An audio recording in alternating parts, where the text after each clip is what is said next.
विद्यार्थी ले सकते हैं। तो आइए हम यहाँ शुरू करते हैं। ठीक, जैसा देखिए ये भारत का मानचित्र आप लोग देख रहे हैं। ये भारत का जो मानचित्र है इसमें आप उत्तर से दक्षिण और पूरब से पश्चिम 4 भाग में भारत के मानचित्र का विस्तार आप पाते हैं। ठीक, जो अक्षांशीय और देशांतरीय रूप में विस्तृत है। ठीक, उस विषय पे हम पर्याप्त चर्चा कर चुके हैं। आज हम कुछ महत्वपूर्ण प्रश्न हैं जो कक्षा 9, कक्षा 10, कक्षा 11 और कक्षा 12 के मानचित्र के भूगोल के प्रश्नों में पूछे जाते हैं। तो जो पहला प्रश्न है हम शुरू करते हैं, बहुत ही कॉमन प्रश्न है। भारत में चाय उत्पादक प्रमुख स्थल। भारत में चाय के उत्पादन का प्रमुख स्थल। तो भारत में चाय के उत्पादन का जो प्रमुख स्थल है आप लोग जानते हैं, आसाम।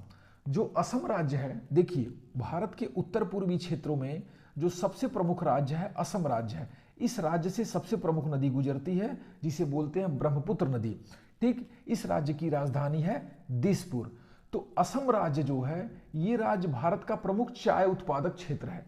जब आपसे प्रश्न पूछा जाएगा कि भारत का प्रमुख चाय उत्पादक राज्य कौन सा है या क्षेत्र कौन सा है, तो आप बताएंगे असम भारत का प्रमुख चाय उत्पादक क्षेत्र है, राज्य है। उसके बाद एक प्रश्न आता है, लोहा उत्पादक, लौह अयस्क उत्पादक, लौह अयस्क या लौह खनिज के उत्पादन में कौन सा क्षेत्र या कौन सा राज्य सबसे आगे है। तो जब आपका मानचित्र में ऐसे प्रश्न आते हैं कि लौह अयस्क या लौह खनिज के उत्पादन के प्रमुख स्थलों को दर्शाइए, तो लौह अयस्क या लौह खनिज के उत्पादन की जब बात आएगी तो आप कुछ राज्यों के नाम याद रख लीजिए।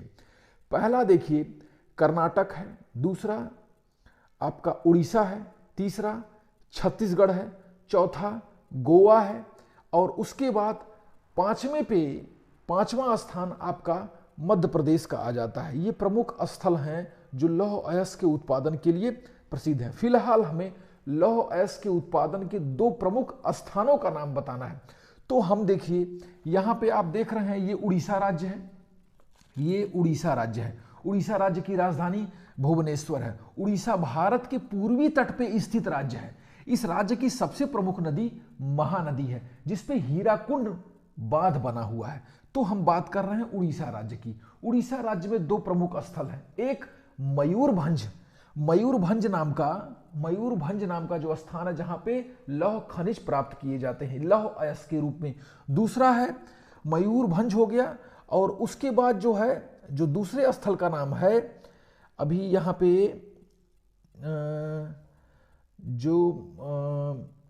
एक मयूरभंज हुआ, एक सबसे प्रमुख स्थल मयूरभंज हुआ और दूसरा आप दूसरे स्थल का जब आपसे नाम पूछा जाएगा आप यहां बता दिए, उड़ीसा को बता दीजिए। तीसरा जो दूसरा प्रमुख स्थल है उसको आप कर्नाटक राज्य में दिखा दीजिए।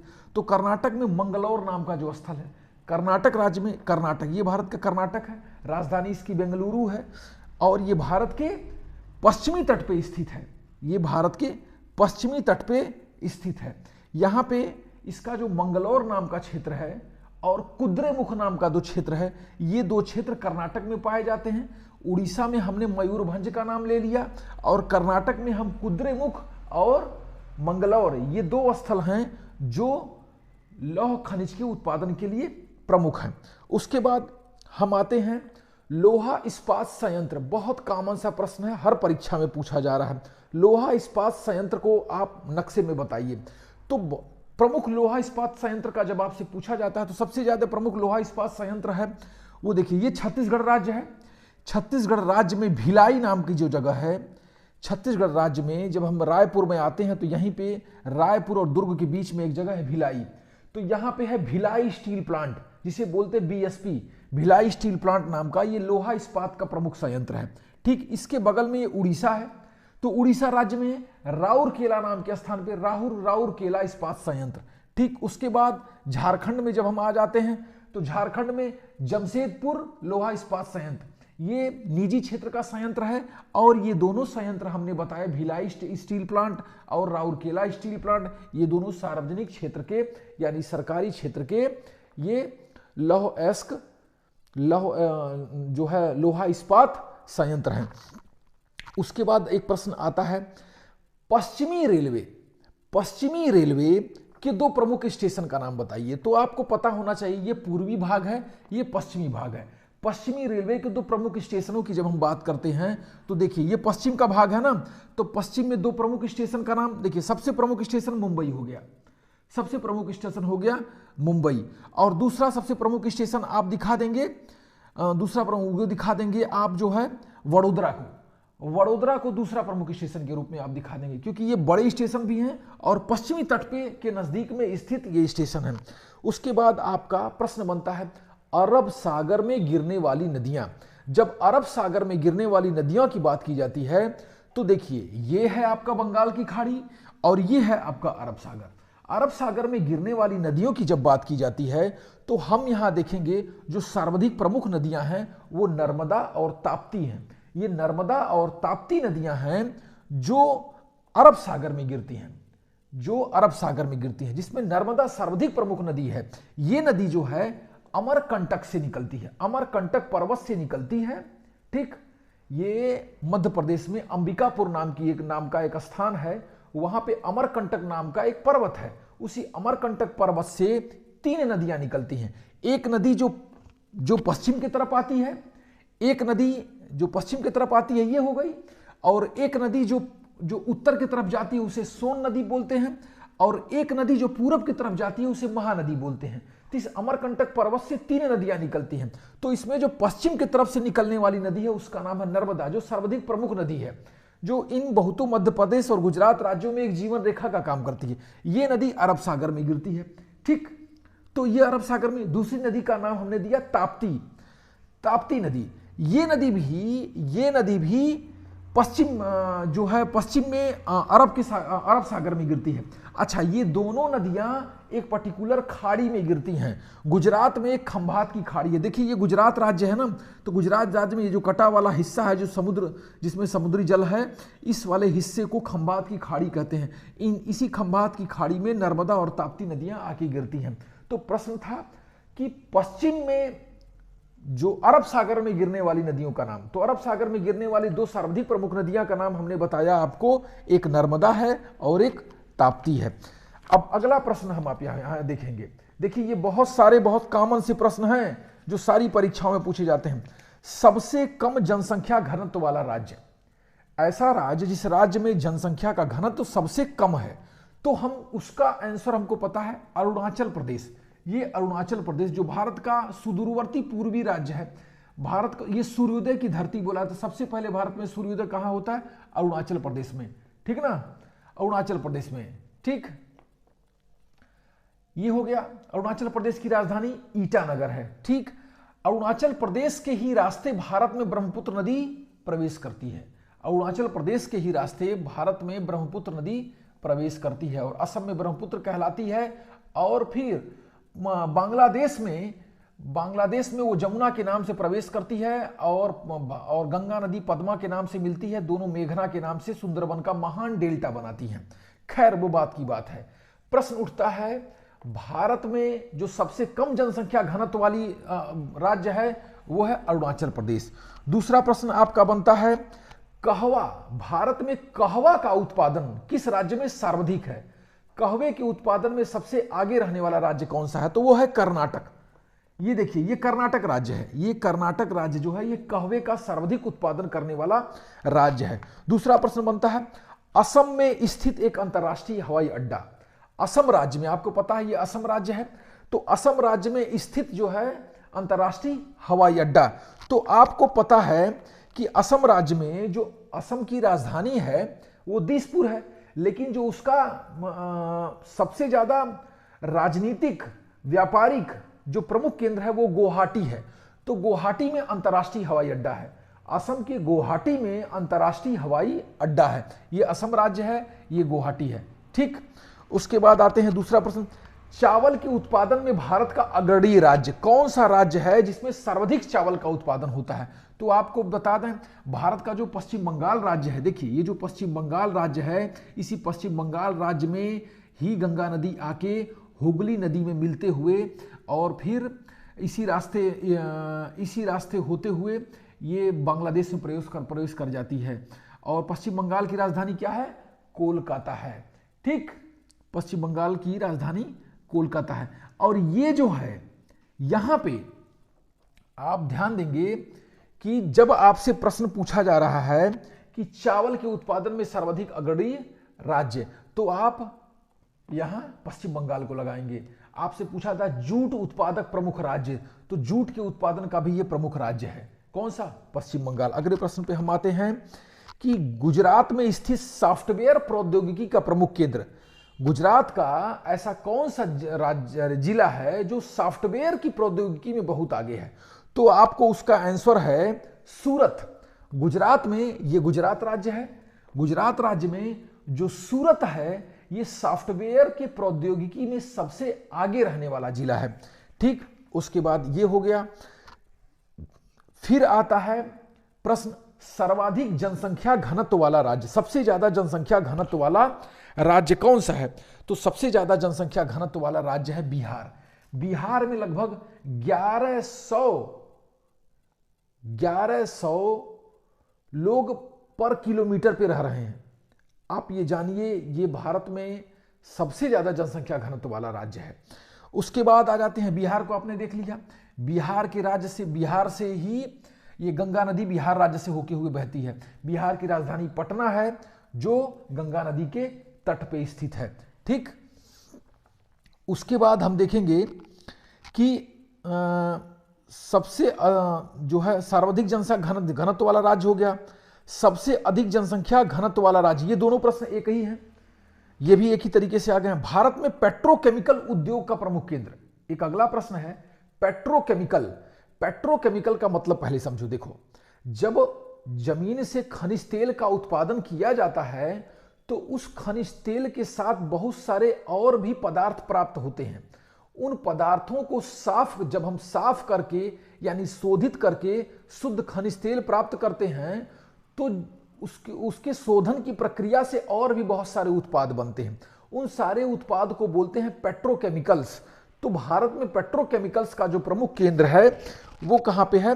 पेट्रोकेमिकल का प्रमुख केंद्र है वडोदरा। तो गुजरात में जब हम गुजरात आते हैं तो यहां पे वडोदरा नाम का एक प्रमुख स्थान है जो भारत में पेट्रोकेमिकल का प्रमुख केंद्र है, पेट्रोकेमिकल के उत्पादन का। ठीक, सबसे अधिक मानव सूचकांक वाला राज्य, सर्वाधिक मानव विकास सूचकांक वाला राज्य, यानी कौन सा राज्य ऐसा है जहां मानव के लिए सर्वोच्च सुविधाएं हैं? शिक्षा, आवास, भोजन, स्वास्थ्य, ये सारी सुविधाएं जिस राज्य में सबसे ज्यादा हैं वो मानव विकास सूचकांक में सबसे आगे माना जाता है। तो भारत में सर्वाधिक मानव विकास सूचकांक वाला जो राज्य है वो केरल राज्य है, वो केरल राज्य है। देखिए, मैं थोड़ा सा ऊपर करता हूं नक्शे को, आपको दिखाने का प्रयास करूंगा। ये भारत का ये वाला जो राज्य है, ये हिस्सा, ये केरल राज्य है। ये केरल राज्य है जो मानव विकास सूचकांक में सबसे आगे है। भारत का सबसे ज्यादा मानव विकास सूचकांक में आगे रहने वाला राज्य केरल है। ठीक, उसके बाद हम अगले प्रश्न को देखेंगे। देखिए, ओडिशा, जो भारत का ओडिशा राज्य है उसका सबसे प्रमुख पत्तन यानी बंदरगाह, सबसे प्रमुख बंदरगाह कौन सा है? तो भारत के उड़ीसा राज्य का जो सबसे प्रमुख बंदरगाह है वो है पारादीप। पारादीप, उड़ीसा देखिए, ये बंगाल की खाड़ी में स्थित जो है ये बंदरगाह है जिसे पारादीप बंदरगाह कहते हैं। और ये बंगाल की खाड़ी के तट पे स्थित जो है ये राज्य है। कौन सा? उड़ीसा। इसकी राजधानी भुवनेश्वर। प्रमुख नदी महानदी जिसपे हीराकुंड बांध बनाया गया है। ठीक, अगला आते हैं, अगले प्रश्न की तरफ हम बढ़ते हैं, है ना। देखिए, अब आता है कि राजस्थान का प्रमुख तांबा उत्पादक स्थान, या ये कहिए भारत का प्रमुख तांबा उत्पादक स्थान। तो भारत का प्रमुख तांबा उत्पादक स्थान जो है वो राजस्थान राज्य में है। राजस्थान राज्य में खेतड़ी नाम का जो स्थान है, खेतड़ी नाम का, राजस्थान में जो खेतड़ी नाम का स्थान है वो भारत का प्रमुख तांबा उत्पादक स्थल है। ठीक, तो आप राजस्थान राज्य को लगाएंगे। नेक्स्ट क्वेश्चन हम देखते हैं कि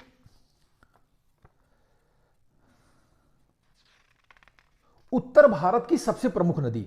अब उत्तर भारत की सबसे प्रमुख नदी तो आपको मैं बता दूं कि देखिए, उत्तराखंड से जो सबसे प्रमुख नदी निकलती है वो है गंगा। ये गंगा नदी जो है, गंगा नदी समूचे उत्तर भारतीय मैदान में बहते हुए उत्तराखंड, उत्तर प्रदेश, बिहार, ठीक ना, बिहार और पश्चिम बंगाल होते हुए ये बंगाल की खाड़ी में गिरती है। तो उत्तर भारत की सर्वाधिक प्रमुख नदी गंगा नदी है। ठीक, अगले प्रश्न को हम देखेंगे। देखिए, अगले प्रश्न को हम देखेंगे क्योंकि यहां पे बहुत सारे प्रश्नों की श्रृंखला है। सबसे अधिक स्त्री साक्षरता वाला राज्य, तो सबसे अधिक स्त्री साक्षरता वाला राज्य भी केरल है, जो हमने यहां नीचे दिखाया, जो भारत के पश्चिमी तट पर स्थित है। केरल सबसे ज्यादा स्त्री साक्षरता वाला राज्य केरल है। ठीक, उसके बाद भारत का बॉक्साइट उत्पादक प्रमुख स्थल है। सबसे पहले जानो बॉक्साइट क्या है। बॉक्साइट एक प्रकार का खनिज तत्व है जो भूगर्भ से खनन के द्वारा प्राप्त होता है। तो भारत में सबसे ज्यादा बॉक्साइट को प्राप्त करने वाला जो राज्य है वो उड़ीसा राज्य है। तो आप उड़ीसा राज्य को लगाएंगे। उड़ीसा राज्य कहां है, यहां पे। कहां पे, भारत के पूर्वी तट पे। उड़ीसा राज्य में बॉक्साइट का उत्पादन सर्वाधिक है। ठीक, उसके बाद आते हैं जो सबसे अधिक साक्षरता वाला आपने जान ही लिया। उसके बाद आते हैं मध्य प्रदेश की राजधानी आपसे पूछ दिया। भारत के किसी भी राज्य की राजधानी पूछ सकता है, वो मैं और आपको विस्तार से बताऊंगा। तो भोपाल, भोपाल आप देखिए, ये मध्य प्रदेश की राजधानी भोपाल है। उसके बाद भारत का प्रमुख आणविक केंद्र यानी परमाणु ऊर्जा केंद्र, भारत के परमाणु ऊर्जा केंद्र के बारे में बताइए, है ना। तो परमाणु ऊर्जा केंद्र की जब आप बात की जाएगी आपसे, तो भारत में कई स्थान हैं।